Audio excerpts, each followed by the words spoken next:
नमस्कार, मैं डॉक्टर रश्मि नागलकर। हमारे भारत में अधिकतर माता मृत्यु पीपीएच के कारण होते हैं। पीपीएच यानी पोस्टपार्टम हेमरेज। डिलीवरी के दरम्यान या उसके बाद 6 हफ्तों तक अगर बहुत ज़्यादा ब्लीडिंग माँ को होता है और उससे उसकी तबीयत बहुत खराब हो जाती है तो हम लोग उसे पोस्टपार्टम हेमरेज बोलते हैं। तो ये पीपीएच ड्रिल करने के लिए आपके लेबर रूम में एक पीपीएच बॉक्स होना बहुत ज़रूरी है। आइए देखते हैं इस पीपीएच बॉक्स में आपको क्या क्या रखना है। एक फोलिस कैथेटर और यूरोबैग, इसे इनफिल्ट्रेट करने के लिए sterile water, 2 wide bore intracath 16 number and 18 number, spirit swabs, IV fluid and IV set, blood foam, BT set and for collection of blood आपको bottles लगेंगे, syringes लगेंगी 5 ml, 10 ml, 2 ml, adhesive tape लगेगा, cotton swab लगेंगे, sterile करने के लिए बिटाडिन लगेगा, Sterlite gloves लगेंगे, सूचर मटेरियल लगेगा और आपको लगेंगे यूट्रोटोनिक्स जिसमें है मिथर्जिन, पिटोसिन और प्रोस्टोडिन आपका फ्रिज में रखा हुआ है और टैबलेट मिजोप्रोस्ट। वैसे तो पीपीएच किसी भी पेशेंट को हो सकता है, पर हाई रिस्क पेशेंट को आप आइडेंटिफाई करके उनके पेपर पे हाई रिस्क लिख के रखना है ताकि आप अलर्ट रह सके। पीपीएच को अच्छी तरीके से मैनेज करने के लिए हम लोग अभी पीपीएच ड्रिल करके दिखा रहे हैं। एक इमेजिनरी पेशेंट एबीसी डिलीवर हुई है और उसको पीपीएच हो रहा है। स्नेहल सिस्टर, बहुत ब्लीडिंग हो रहा है, जल्दी सभी स्टाफ को और डॉक्टर सर को बुला लीजिए। हेलो, एबीसी पेशेंट की डिलीवरी हो चुकी है। पेशेंट को बहुत ज्यादा ब्लीडिंग हो रहा है, तुरंत सभी स्टाफ और डॉक्टर सर लेकर ऊपर आ जाइए। अपर्णा सिस्टर, पल्स बीपी लीजिए और टेम्परेचर मेजर लीजिए। स्नेहल सिस्टर, आप वो पीपीएच का बॉक्स लाइए, उसमें 16 और 18 नंबर का इंट्राकैथ है, वो लगाना है।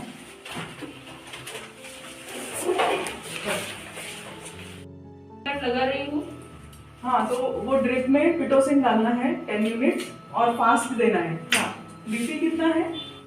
100/50 है and first x row. Okay, अब इंजेक्शन पिटोसिन डाल रही हूँ।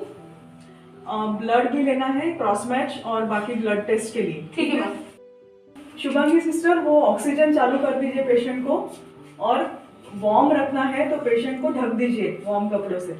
विजय सिस्टर, आप मुझे फोलिस कैथेटर और यूरोबैग दीजिए। यूट्रस तो कॉन्ट्रैक्ट नहीं हो रहा है। शुभांगी, आप यहाँ पे मसाज करो, यूट्राइन मसाज करो। स्नेहल सिस्टर, मिथर्जिन दीजिए और आप टैबलेट मिजोप्रोस्ट सबलिंगुअली दीजिए। अब मिथर्जिन दे दिया है। हाँ, रोशनी सिस्टर, आप रिलेटिव्स को बताइए कि बहुत ब्लीडिंग हो रहा है तो जल्दी ब्लड लाना है। आपके पेशेंट की नॉर्मल डिलीवरी हुई है, बच्चा अच्छे से रोया है, लेकिन आपका पेशेंट बहुत ब्लीड हो रहा है, तो आपको तुरंत ये ब्लड सैंपल और ब्लड फॉर्म लेके इरविन हॉस्पिटल जाना है। हाँ। और 2 बैग ब्लड अरेंज करना है। ठीक है।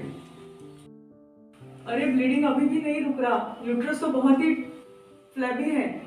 अब मुझे बायमैनुअल कॉम्प्रेशन करना पड़ेगा। राइट हैंड की मुट्ठी बना के मैं एंटेरियर फॉर्निक्स में डाल रही हूँ और यहाँ से यूट्रस के ऊपर से पोस्टीरियर वॉल को दबा रही हूँ। शुभांगी सिस्टर, आप डॉक्यूमेंट कीजिए कौन से ड्रग्स अब तक के हमने दिए हैं, पूरा टाइम वाइज लिखिए, कितने बजे कौन सा इंजेक्शन दिया है वो। ठीक। अरे, यूट्रस कॉन्ट्रैक्ट ही नहीं हो रहा है, अभी बलून टेम्पोनेट डालना पड़ेगा। स्नेहा सिस्टर, आप जल्दी से बलून टेम्पोनेट रेडी कीजिए। Yes ma'am. हाँ, अब ये बलून टेम्पोनेट डाल रही हूँ। हाँ, ब्लीडिंग तो अभी रुका है। ठीक है विजय सिस्टर, आप एम्बुलेंस को फोन लगाइए, पेशेंट को शिफ्ट करना पड़ेगा हायर सेंटर में। ठीक है। हेलो भैया, मैं नागलकर हॉस्पिटल से बात कर रही हूँ।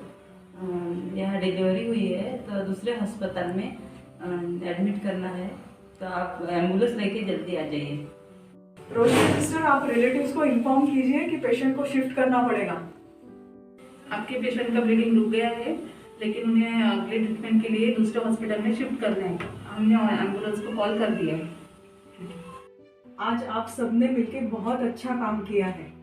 एक्चुअली पीपीएच ये माता मृत्यु का बहुत इम्पोर्टेंट कारण होता है और इससे ज़्यादातर महिलाओं की मृत्यु हो सकती है। अगर आज हमने ये पेशेंट को मैनेज नहीं किया होता तो शायद 2 घंटे में उसकी हालत बहुत ख़राब होकर उसकी भी मृत्यु हो सकती थी। तो ये जो पीपीएच ड्रिल है ये हमें हर महीने प्रैक्टिस करनी पड़ेगी, ठीक है? मैम, पेशेंट का यूट्रस कॉन्ट्रैक्ट है, फिर भी पेशेंट को ब्लीडिंग हो सकती है क्या? हाँ, हो सकती है।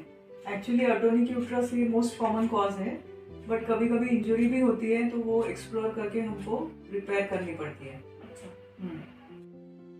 मैम, आपने 16 नंबर का इंफ्रारेड क्यों लगाया था?